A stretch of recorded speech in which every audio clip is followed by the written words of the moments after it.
Hello, dear viewers, and welcome to another episode of Teens Connect, your most informative and educative show. And today, we're discussing a topic that is part of us. It's a topic that we all need to discuss, something we need to know about because it affects how we do things.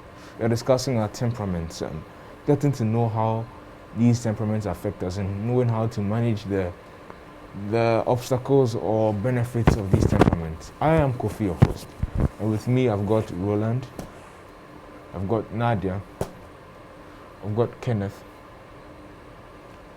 and once again we've got Pastor Bidiaba, who I'd like to get to know more. Daniel Abeidu Bidiaba, a pastor of the Seventh-day Adventist Church, a district pastor of Legon, a family man with a wife and a son, young adult life coach, lover of good Christian songs and singing, a cappella and correct kura, TV host of Wounds of the Heart. So you're welcome to our show, Pastor Bidiaba. Thank you so much. It's a pleasure having you once again. It's been a while since you came. Yes. I've been around, you know. Yeah. I've been around. All right. So now I just want to ask my guest, has anyone really investigated what their temperament is? Nadia. I didn't know that one. Pardon me? I didn't get a question. Have you investigated what your temperament is? What exactly is your temperament? Yes, I tried it once. Yeah. So how did the results come out? You were... it's not 100%, but I was, I think I got the melancholic, yeah. Roland, how about you? Well, I think I also tried mine, and then it was choleric. Choleric. Right. Sorry. Yeah. Kenneth, I haven't. you haven't really investigated what temperament you are. How about you, Pastor Bidiaba? All right. I'm a bit melancholy, a bit sanguine, and a bit of choleric and phlegmatic. I see. So you've got all of them, but we often hear this word used casually, temperament. What exactly is temperament, Pastor? What's the definition? Right. Basically, what I can say is that temperament got to do with our nature, the way we are, from birth. So others will say that temperament is genetic. Others also add on to the fact that where you stayed, where you live, where you were born, environmental thing also have an influence on your temperament. But basically, it is your nature in which how you were brought up or where you were born, how you were born. Let me put it that way for our viewers to understand how you were born. So by this simple thing, temperament becomes our nature, the nature in which we were brought up. Yeah, that's what I can say. All right. Now, Nadia, you say your temperament said you were melancholic. So, what made them say you were melancholic? People who are quiet most of the time,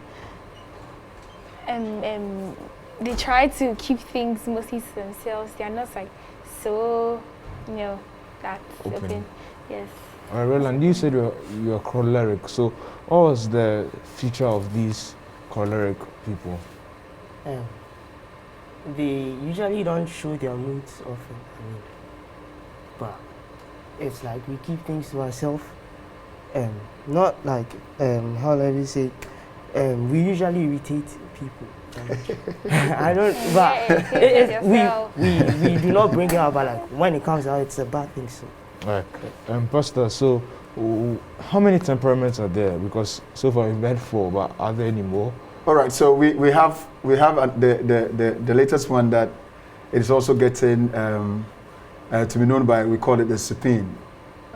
It's they have that name to be, they call it the gentle one or something of that sort. It is a bit of all, but a lot of people are now getting to know more about this supreme temperament. But the four, the melancholy, the choleric, the phlegmatic, and the sanguine are the ones. It's everywhere. Everyone knows that it is everywhere. And people get to know themselves through this four. But the latest one, I know as time goes on, people will probably pick 2, 3 and add it to be one and say that the fact that I have a bit of 1, 2, 3, then I'm this, then I'm that. But as it stands now, the fifth one, as the supreme I'm talking about, is also getting rooted like how the other four are, or other fours we know about. Yeah. So, Pastor, can you summarize or take us through the character traits of each of the four temperaments? All right. So, with the sanguine, let me begin from sanguine. With the sanguine, they are known to be talkatives. They are very sociable. So, people say that these people can be good actors, can be very good actors, because they are not boring. When you have a friend who is a sanguine, they are not boring. Another one is that they are very lively. They are quick to apologize because of the way they are. Hey, they might tease you, and when they see that you are getting frustrated, I'm sorry. You know that we sanguines there, but all these others also have their negatives. So I don't know whether I should quickly. Yeah, you can touch. Okay. So as much as sanguines are sociable and they are lively and they are very easy to apologize, sanguines also are very, very, very, very impulsive. Somebody being impulsive, you understand, and just what kind of person, yeah, sanguine, because of the way they are. Okay, they are very chronically, they are late people. Sanguine will be, they wouldn't get to a place on time. That's their negativity, and also they are very forgetful. In as much as they are social, they are lively, they are blah blah blah, they tend to forget. So if you're a sanguine and you're watching, or if I'm telling you 1 or 2 things about you, then probably you know that you are sanguine. Although it's not all of them. I told you that somebody can have a bit of, So, and another thing I can say that, in as much as they are very sociable, they tend to be boring. Very, because at the end of the day, the negative of A probably might be B. So if they don't get people around, what happens? Oh. They are themselves, yeah. And another point, who said he's who is phlegmatic here? No one. No one. Oh, really? I said I'm a bit of phlegmatic. Phlegmatic people are very relaxed. They are relaxed in dealing a lot of things. So phlegmatic people are not so much of, they don't get anxious anyhow. They are very relaxed when it comes to the way they live their life, stuff like that. And they are also very quiet and calm. I think that, I don't know, he said he's quiet and calm, but I'm sure that probably he might have a bit of phlegmatic instead of the choleric that he said. But well, they are very calm and relaxed, and they are kind to philanthropics, those who do more of the giving. They are very kind. They are very kind people, and they are very diplomatic. You see, they want to deal with issues just the way they are. They don't care about you. They don't. But if it's A, they will let you know this thing is A. You might like them or hate them. They have said it. But their weak point is that they're sometimes shy. Phlegmatic people, sometimes they are very shy. They are prone to laziness. In as much as they are calm and quiet, they are prone to laziness. So those of us who are, I don't like going out, then they will sleep and they say 6 a.m. The alarm will be beeping. It's 6 a.m. but they will just put off the alarm. Let me sleep a little bit. They turn out to be very lazy, and they are stubborn. Phlegmatic people are very stubborn. So these are some of their weakness. You see, these are some of the weakness of the phlegmatic, as though they are very good here, but their weakness are there. So if somebody is watching us, I think that person is trying to relate his life or her life to what they are saying. Let's go with the cholerics. They are very good people though, but they are very ambitious. So they turn out to be good leaders. President, they are very good leaders. If you put a choleric person in front of a group, I'm telling you, you are good to go. They are very ambitious, very, very ambitious. They are passionate about what they do. So in as much as you said, I'm the leader, then we need to do this, we need to do that. And all the time, they want to hit the nail at the head. They wouldn't miss. They are very ambitious. They are good at planning. So you get me? When they are leaders, you should understand. They are very good at planning. So if you have a group and you know this guy, Charlie, they ask for this guy, Charlie, if we call him now, you go put something together. That person is choleric. Quickly he will plan something and it will be done. Because of they are ambitious and they are very efficient. Whenever you need them, they are there. Whenever you need them, they are there. In fact, choleric people usually are right in terms of things. So you can't take it away from them. So if you are planning something and they tell you, this thing is this, by the time you go do your research, you come and know that whatever they are saying is true. But aside this beautiful part of them, they are very aggressive. You see, those people who are ambitious, they are not calm, I should put it. They want to, because Charlie make me for do. You see, so if you don't know the person, you might think, Charlie, why they do this thing? Because if it must be done, it must be done well. They are very aggressive. That is part of their weakness. And they are also domineering. You understand? I'm the leader. I'm the leader. Charlie, I'm here to lead the group of Massa. So everything I go talk before do them. So they are very domineering. They are everywhere in the group. These are some of their disadvantages, and they are low on empathy. They don't really empathize with people.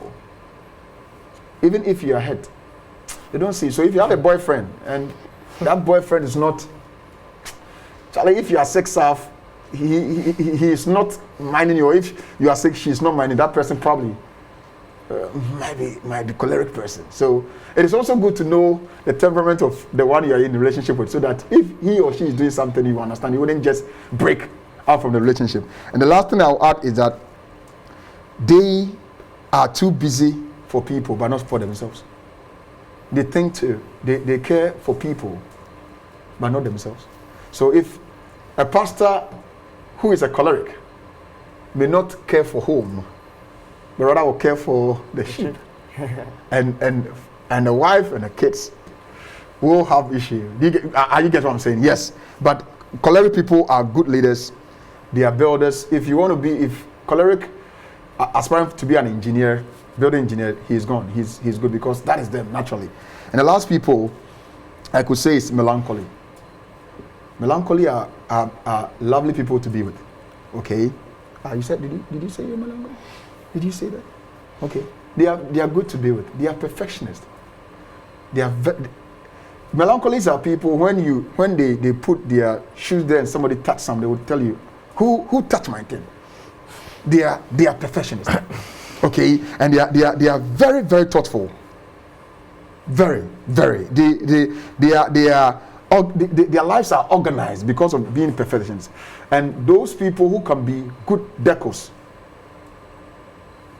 are melancholy. They know colors. They can blend colors. This color. So if somebody want to be if you're melancholy and you are aspiring for another job, I can say that look at those who are doing interior, because they are very, very good when it comes to colors and all those things. And also, they are good in poetry. So if you have a friend who is very good in recital, he will write or she will write something, and hey, Charlie, this guy, probably they are melancholies. They are very quiet. They are inbuilt. They are introverts. They are not extro. They are introvert. They have a little bit to do with phlegmatic. They are also calm and quiet. But melancholy's own goes way ahead of phlegmatics. But aside this beautiful characteristic traits about them, they are also too cautious. In as much as we want to get it right, you see, they are too cautious, and people who become too cautious sometimes may tend losing the value of what. So if they come to a wedding ceremony, there are the people who say the decorator should have brought this in here. Have you seen? Those are melancholic straight. So when you go to a program and you see people doing that, you're melancholy. Just align whatever we are saying to their life. You see, they are too cautious. They want everything to be, but if you don't get it just the way they are, there will be a problem. So if your parent is a melancholy, and your son should be at a particular place, and you don't put it there, who will betide you? Also, they are very difficult to please. You can't buy roses for a melancholy lady just to tell her that you are sorry. or humpo. Do you get it? They are very difficult to be pleased. They because of their nature, they don't. If you can't find, if you don't come, they don't care about you. So if you have somebody who you are going out with somebody, or you have a mother, father, and it is difficult for you to please those people, you should understand that these people have melancholy. You can't take it away from them. They are also prone to play the metal. All the time they want to be the ones that the dial should be on them. They will sacrifice for things, but sometimes sacrifice for something that wouldn't help you. You should understand. And the last one is that a person with their tunnel of vision it's a little bit blurred. Although in as much as they want to be perfectionists, sometimes might not go the way it's supposed to be done. And these people are very good musicians. Melancholists, very good musicians. They are very good inventors, and they can be good doctors. So if you're a melancholy and you're looking for something to do in future, you're studying, you are looking for something to do in future, say then probably aspire to be a medical doctor, because it's going to help you. All right. Thank you so much. Thank you so much, Pastor. Now let me come based on what Pastor said. Kenneth, in your view, why is it important that we understand these temperaments? Well, to know, it's important because we have to know each other and our peers and everyone around us, so that when they are behaving in a certain way and you don't get it, you just know that, oh, this person is a melancholic person, this person is phlegmatic, so you bear with them, and then there's peace. Exactly. All right, Roland, in your view, why is it important to understand the temperaments? I think he has said it all, but to add to what he said, it gives people a better look at the way the world is shaped. I mean, what he said, if someone is phlegmatic, I mean, you know how to cope with the person. You won't do something that would like offend the person and stuff. How to roll along with such people. So, yeah, what he said. All right, Nadia, in your view? Yeah, I think they've said it all. They've said it all. To know how to relate to people. All right, but Pastor, does the Bible give any hints on temperaments?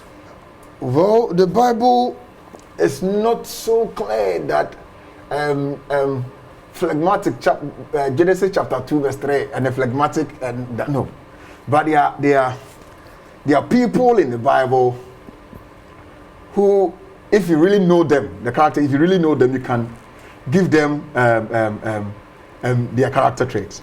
So let me begin from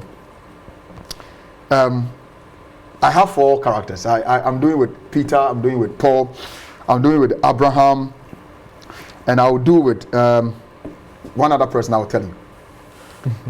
So it is said according to Peter's characteristic that he's a sanguine.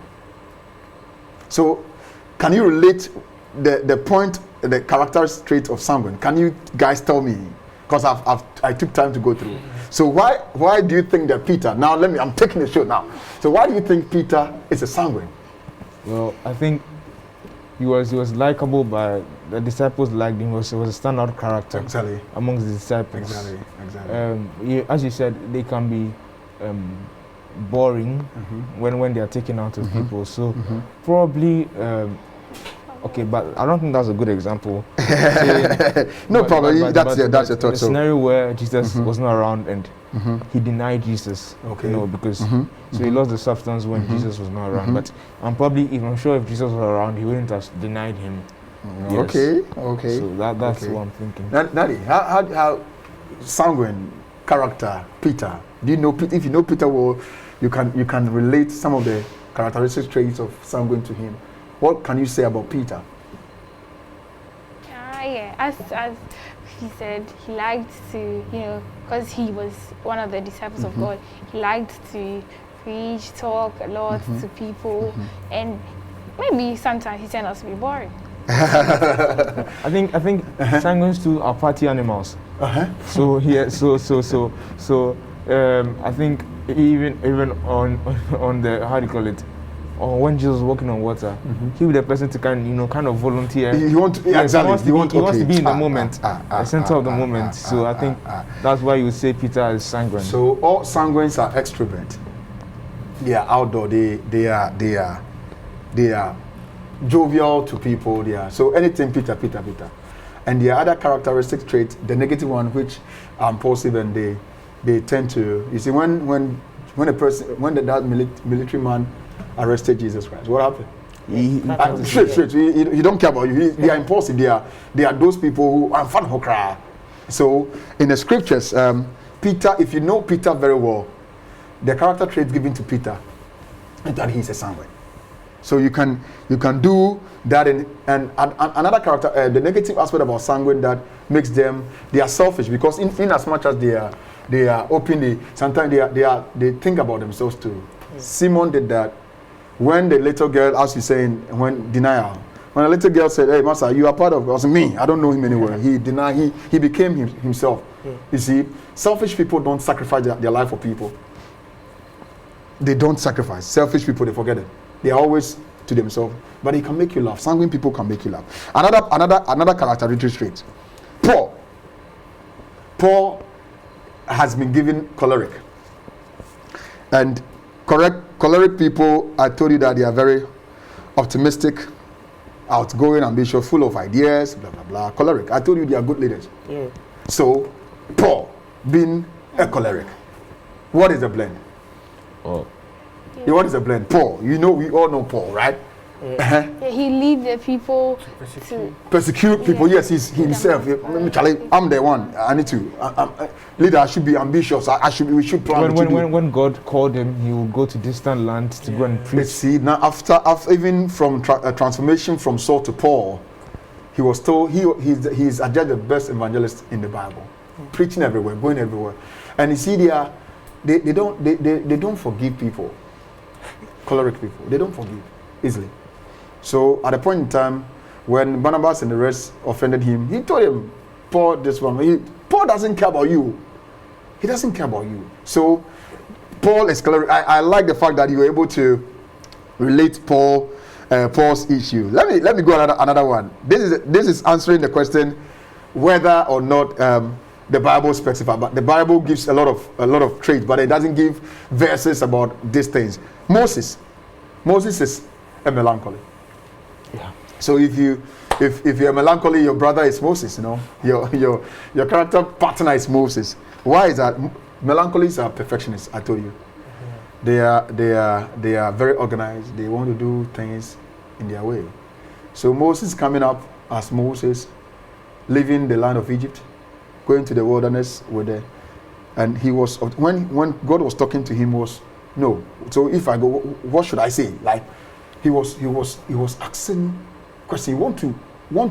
He doesn't want to. I think Moses was also melancholic, because for someone to write 5 books of the Bible, the person must have been really organized to chronicle it exactly the way God wants it. Exactly. And he, where he was brought up, I told you that, in as much as temperament are by nature, genetically, wherever you lived, sometimes you pick a little bit. So if I should tell people that I'm a melancholy, those who know me and watching, I say, "Oh, Pastor Abua, you're not." Why? Because they will see me doing A, B, C, D. But I personally, me, I know I'm a 80% melancholy, but 20% the rest. Yeah, but people, those who are watching, also for your life. But that's me. I'm shy, very shy. But people don't believe. But when I'm a melancholy. They don't believe. Do you get it? So where you are brought up, for instance, the work I'm doing wouldn't let me call in. Do you get it? It wouldn't let me be quiet. Because, Charlie, if you talk, you meet people, you need to talk. Congregation, you need to talk. You need to visit the old and the young. You need to talk. Do you get it? So Moses was a lover of art. I told you, melancholy people are very perfect in the colors and blah blah. He's a lover of art, and that was what was known by him. In as much as they are done, he was very critical when it comes to issue. That's why he instead of pointing the rod, he hit the rod. You see, melancholy, you can't please them. I told you can't please the melancholy. The people were crying for food. He gave them food. Crying for meat. Meat has come. Crying for water. Water back. What do you want again? So melancholies don't. We explode. It takes time, but we explode. But our explosion is not the best. And it happened to Moses, so Moses didn't see Canaan. You see, and the last person I want to talk about is Father Abraham. He's a phlegmatic. Abraham is a phlegmatic. He's easygoing, brilliant mind. He has humor. He's friend of everyone. Phlegmatic people. I told you, phlegmatic and melancholy, there's a link, kakra. So you can see yourself somewhere in phleg or melancholy. But they are a little bit variants, but we don't. But in as much as that, they are very stubborn. I told you, phlegmatic. So where was Abraham stubborn at? When God told him to tell Sarah, Sarah's wife went to say it's the sister. One, that aspect, and what again? No, it's okay. Then somebody should tell it. I quite say. So what again? Where do we see that Abraham played a stubborn role? Hey guy. Hey guy. Hey guy. That thing no be your own. That thing is your servant. You see. But when Sarah said that, Charlie, have you seen our maid? Oh, I've seen it, but I'm waiting upon God. He has all the right to say. I see. At a point in time, in as much as they are very easy to go in and kind of stuff, they have their weaknesses. So when you go through the Bible, I by the time we end, I'll tell you Jesus' temperament too, so that we see whether it conforms to what I'm saying. But before that will be my last bit for us to end. So the Bible didn't specifically mention the character, but because they are human beings, they are people just like that. Every one of us, or every one of them, had their own character. But if we study Jacob, we can know that he was a choleric or phlegmatic. But Jacob wouldn't be a sanguine, neither melancholy, either phlegmatic or choleric. So, Senior, that is a bit I can say. So, we're going on a quick break, and when we're coming back, we're going to discuss the implications in real life situations of the temperaments we studied. Please stay tuned, we'll be back shortly.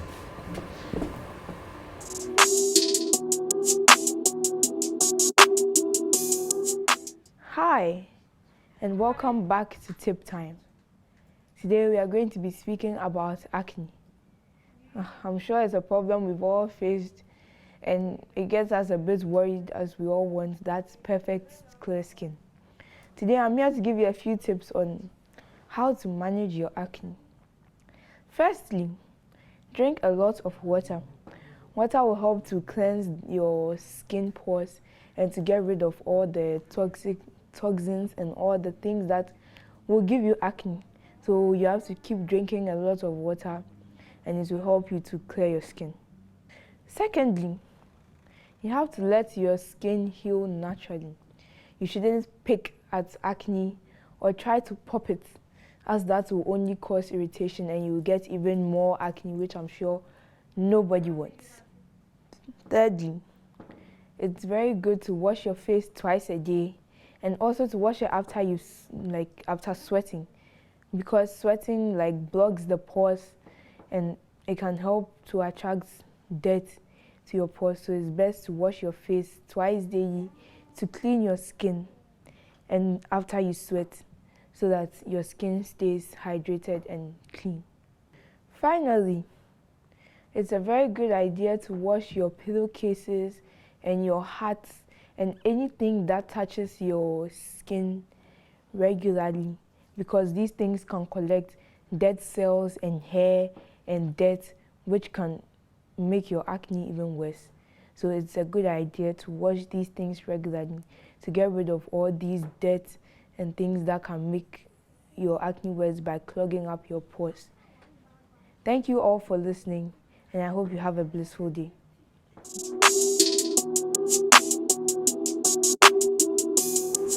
Alright, so you're welcome from the break. And when we're going back, we just finished dealing with the Bible and the temperaments. Now, I wanted to find out, how do these temperaments affect how you deal with life situations, Pastor? All right, so assuming I'm a melancholy, right? I know my weakness. I know that I'm too cautious. I'm very pessimistic. I'm too perfectionistic. And my beautiful side is being being a perfectionist. I love colors, all those things. In life, you might meet yourself or find yourself in a group of people that probably may not understand you, and they'll be saying that, as for you dear, as for you dear, as for you dear. But as for you dear, as for you dear, as for you dear, if they really understand my character trait, they wouldn't say as for me dear, but they would rather buy into my character trait to help the group in which we find ourselves. In as much as we are living together as families, every family member has its own characteristic trait. Your family, everyone has its own. So how can we come together with the same thing to understand oneself? Let me use it in relationship. I'm going out with a lady or a guy. The guy is sanguine. Can I complain that he likes teasing? Can I complain that he's all the time he's sociable when he has a lot of friends? Can I complain that? But if I really know my guy is a sanguine, I know how sanguines are, so I'm okay with that. You can't change a temperament because it is genetic. You can't change it, but you can control or add to it. I don't know what I'm saying. You understand? We can't change a sanguine to become a melancholy, but you can allow his good aspect to lead other than the bad aspect. So in as much as probably in a life situation I want to also enter into some job, what kind of work will I do? As I'm studying, I've seen people wearing uniform. I've seen people wearing uniform, military, or nurses, doctors. I want to be a doctor by virtue of watching them or seeing them. But I'm melancholy. What kind of job can I do? What should be my future plans when it comes to education in real life situations? I need to talk about I'm accountant. I need to think about doing a social work.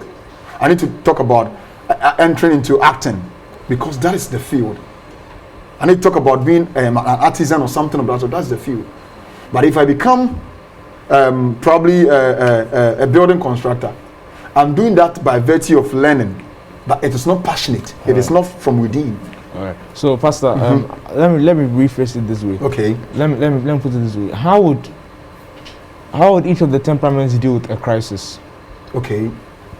Let's say there's a schedule they have to complete and they are behind time. Okay. How would each of them deal with it? Well, we know phlegmatics. Let me begin from sanguine. Sanguines they are hyper. They are very sociable. They don't care. They can quickly meet on time because of the way their nature. But the melancholy, as slow as and phlegmatic, as calm as they are, probably might not meet the deadline. So if I'm a boss and I have 4 people with different temperament, sanguine, phlegmatic, choleric, and sanguine and phlegmatic, I can't deal with all of them the same time, because if I'm a boss and I know all their temperament and I'm giving work and I give a deadline, I know that at the end of the day sanguine will come out first, or phlegmatic will come out first, or choleric will come out first. So I wouldn't blame melancholy because he's slow, he's dull, they are introvert. I wouldn't blame him of that sort because I know the temperament. So if you are a father and you have children and the children probably might have different characteristic traits, I can't treat all the children the same way. Hey, as for Unyabema Kojo, he's sharp, you are not, you are slow. You see, sometimes parents compare their children.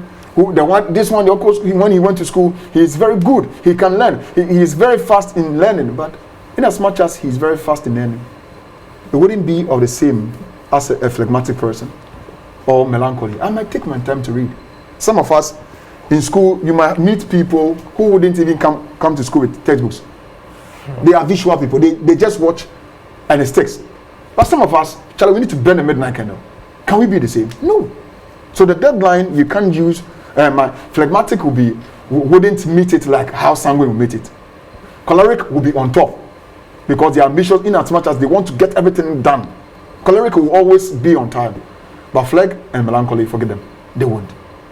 So when it comes to deadline, in as much as choleric, sanguine will meet, phlegmatic and melancholy will take a little bit of time to meet the deadline.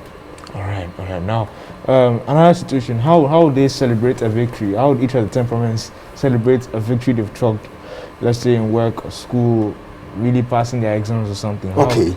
So, for instance, in a group, where if one need to chalk a victory, you don't do it alone. You do it in a group. So, I have a flag. I have a melancholy. You are what? I haven't really researched. Remember, I'm saying. Let's say No. I'm talking about temperament. Oh, sanguine. Sanguine. You are what? I haven't researched right. Choleric. You don't know your temperament. No. I thought you were just guessing. Choleric. You chose choleric. But Pastor, I want to do something with what the question you asked. So I'm saying that let's say we've all chalked the success. How would each of us celebrate? Oh, the sanguine. The sanguine probably might do a boozing night. The sanguine might do a boozing night. Party. You see, a party. Oh, Charlie Massa, I get the first class. So all the friends will come around. Hey. That's how a sanguine will celebrate his victory. What of a melancholy? In as much as a melancholy hey, as I'm going to do this, I need to be very careful. You see, they are very cautious. I need to be very. So melancholies wouldn't celebrate that way. Probably, Daddy, by the grace of God, I had the first class. Oh, yes. So I'll come home, bam, and a low tone. Phlegmatic. I told you, phleg and melancholy, they are a little bit connected. They are also calm and white. But at the end of the day, a phlegmatic person, although quiet and calm, and their content, they will show it in the form of, I've won. Because of their kindness, I've won. So let me go and do this thing for somebody. Let me go and share this thing for people. I've won. I've got first class. But in as much as I want to do something for somebody, for people to know that, Charlie, I also did. But a choleric person, just as sanguine, because of the ambitious, he also wants every person, every word, social media, whatever, to know that Chalmasa. Sometimes they will go ahead in bringing the grades for you to know that the A that they are saying is not by math, or the first class is the GPA is there, because they want everybody to know that indeed. So all these people, the same victory, melancholy will do it in a low tone, take a phone call. Phlegmatic will do it in a low tone, but will give a gift. Sanguine will throw a party, and choleric person will show, but it wouldn't be in a sociable like sanguine, but will show to the world that yes, indeed, I got the first class. All right. Now, is it possible to? You were saying something about managing and adding on it. So, how exactly do you do that? How is that achieved? All right. So, I told you, for instance, I grew up in seeing myself, and still I'm a melancholy. I wouldn't joke with it. I'm still serious about being a melancholy. I'm a melancholy. I'm very introvert. And melancholy and phlegmatic are introvert. I'm very introvert. But where was I brought up? I was brought up in the Ghana community. Okay. I grew up in Ghana. I was brought up in the Ghana community. In as much as I grew up in the Ghana community, I still didn't do their hey thing song. Please forgive me. Hey thing song. Okay. I still kept it cool. 15 years back, or 15 years, or 20 years back, if you should tell me that I'll be a pastor, no one will believe. Because I'm that type of person. But I grew up picking or learning something from somebody. I meet a friend, I meet people who are like this, who are sanguine. So I realized that being a pastor, I need to be sociable for people to get closer. So I'm adding on, although I'm not a sanguine, I'm adding that bit of a sanguine to it. As a pastor, I need to be ambitious, because the church should go a direction. I need to plan for something. I will need to take the choleric role I'm applying. And as a pastor, I am phlegmatic. Sometimes things will happen, you need to keep it cool and calm. Just sit back, watch, and think about what to do next. So you see, a melancholy person, because of my work, I need to learn the social aspect of sanguine. I'm not a sanguine, but I've learned that. I've added it to my personal life, and it is helping me when I get to places like I fit into it. When we want to plan, when you are planning with me, senior, you enjoy. I'm not a choleric, the good planner, but I've adopted that aspect to my life. So when we are planning for a program, and I'll add the melancholy perfectionist to it. We are gone. And in as much as something may happen in my ministry or in my life, you can't be rushing to do anything. So I need to calm myself down with a phlegmatic and sit down somewhere and ponder over whatever is happening so that I'll see the way forward. So you see, I've been able to add on. So in as much as somebody says, maybe I'm a sanguine, so I all the time, no, that sanguine person at the point in time needs to be cool in life. He needs to add or learn something about the melancholy people and phlegmatic people so that he or she can add that thing to him. But the genetically or by nature, that person is a sanguine. But the fact that you're sanguine doesn't mean all the time, hey. I've never seen a sanguine who from in Colabim have been till that he will die. At a point in time, he meets a people that he needs to cope with the way they are, and that is what it means to naturally add on to certain things or study something in life as you're growing up. Alright, so does that mean that my temperament is not an excuse for behaving in a certain situation, like behaving a certain way in a certain situation? No. It shouldn't be an excuse. Oh, so have we caught an armed robber or something and have placed the person in the court here and say, oh, not necessarily for crime, but let's say failure to like you need to approach a teacher, but because of my temperament, I'm unable to approach a teacher. Is it an acceptable excuse? No, you see, you have a way of approaching the teacher. You have a different ways of killing the cat, somebody say. So you can't say, I'm melancholy, so the teacher is doing something that is wrong, so I can't approach. No. That's why that particular moment, you need something like choleric. Say, sorry, ABC didn't go well. Please, you're done. You're done. So you shouldn't give excuse to yourself that I'm a sanguine, so you should be shouting anyhow. You can control the shouting. You can't give an excuse that you are going out with a guy or a lady, and the guy or the lady is a melancholy all the time indoor. Until when you call him or her, today where are you? I'm home. What are you doing? I'm about to learn myself at school. Hey, sir. Okay, then the next time Melanjin white buso. And then tell them is it them gonna the shit. You need to also go out a little bit to explore. In as much you can't give excuse because you are melancholy, so you can't go out. When will you have your wedding? All right. Does anyone have any questions for Pastor? Oh, Ask me a question. Ask me a question, Nadia. I want Nadia to ask. Nadia is the only lady among us. So Nadia, I want to hear your voice. You know. Ask me a question, Nadia. Ask me. Oh, I'll ask you a question. Ask me a question. Okay, yeah, let's go see. As you said, it's genetic. So is it possible that someone can be given birth to that doesn't have any temperament at all? Come again. Is it possible that a person can be given birth to and not have any temperament at all? I've never heard that before. Never? No. So far as a father and a mother met and somebody came out, the person may take from the father or the mother. So that one day, I've never heard it before. Probably we will research on that to see whether it's possible that somebody will be born and genetically doesn't have any temperament, and the temperament, no, I haven't. I'll probably will need to research on that. Okay, please, I have a question. You okay? I want to know, like, how okay, I don't want to say it in this way. Please don't get me wrong. No. What I'm trying to say. Okay, but you see, connection, yes. Between the various temperaments, what, like, if you can tell me what two temperaments can actually meet to have peace? Peace. I don't know if you get what I get you. So, for example, if a choleric lady gets married to a sanguine, how is the relationship going to be?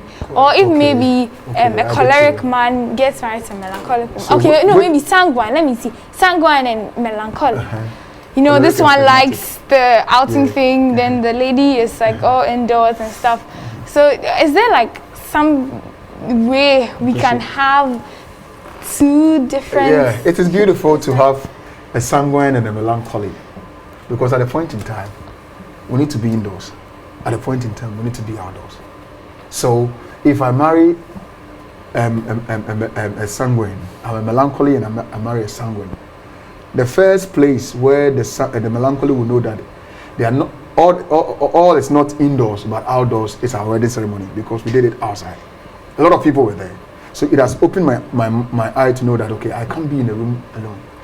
In as much as my husband or my wife is a sanguine and she or he is an outing type, because he or she is married, she needs to control the outing so that it will benefit the wife. So an introvert and an extrovert marry, it is beautiful than introvert, extrovert.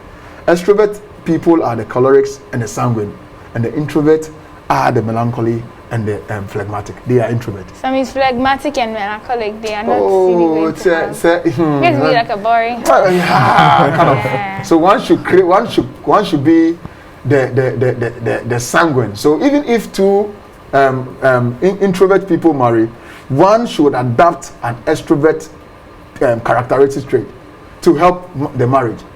So that the marriage wouldn't be that marriage or the boring marriage. But that's not a basis for like separation. No, there shouldn't be a basis. But when you come to counseling, we need to let your know the betterment of the temperament and the aside, so that me marrying a melancholy marrying a sanguine, I'll know that at a point in time they behave this way. They are, in as much as they are sociable, they are selfish. So at a point in time, I need to be able to control myself when my wife or husband is behaving selfishly, because I know his temperament or her temperament before we got married. You get it? So it is always good to know the temperament of that person you are in a relationship, so that you have a beautiful and a peaceful marriage. So if you have a man who likes white, his temperament, he likes white shirt, will you buy a blue shirt? You won't buy a blue shirt, because you know that he likes white shirt.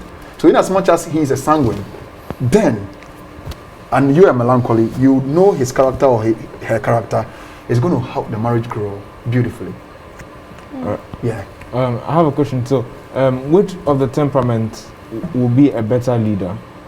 Apart from you said the cholerics, but does that mean melancholics, phlegmatics, and they cannot be leaders? They can. That's what I'm saying. They can be leaders, but it's an adaptation. We are learning. So in their pure forms, they cannot be leaders. In their a pure melancholic in his melancholic state cannot be a leader. Is that no? In their pure melancholy, being a leader, you'll be boring. You can't. They are afraid of crowd. They are indoors. So if, for instance, you are a Ghana president and you're melancholy.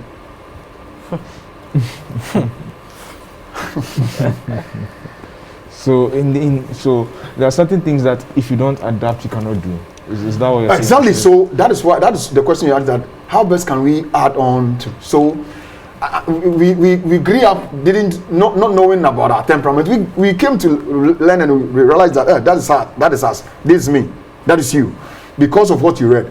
But even the one who wrote that thing, how did he or she know about this? But when you read that thing, it goes in line with your character.